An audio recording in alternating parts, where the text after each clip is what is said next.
The American people elected our House Republican majority to undo the damage the Democrats have done and to hold the Biden administration accountable.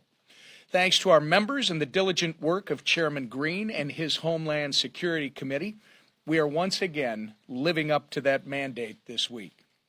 Under Secretary Mayorkas' leadership, Americans have experienced the worst border crisis we've ever seen.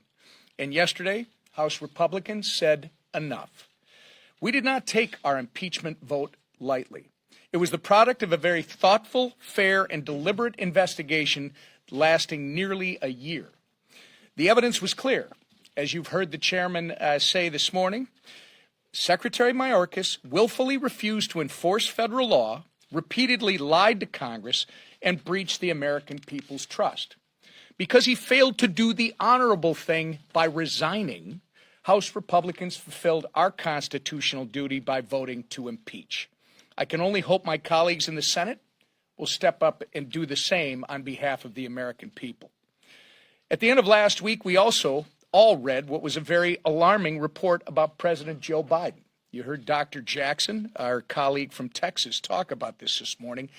Not only did it conclude that he, quote, willfully retained and disclosed classified materials, close quote, it also did not recommend criminal charges because his memory has such, quote, significant limitations. There were two takeaways from the special counsel's report. A man unfit to be held responsible for mishandling classified information has zero business occupying the Oval Office. And it exposed the two-tiered justice system that indicted one president with politically motivated charges while carrying water for another over similar allegations. House Republicans will ensure Americans get answers they deserve on both of these issues.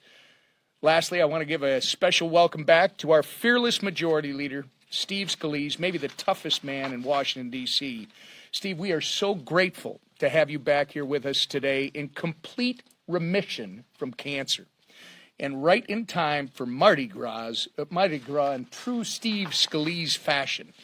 Your grit, determination, and resilience have been an inspiration to each and every one of us, and it's good to be fighting in the trenches with you again.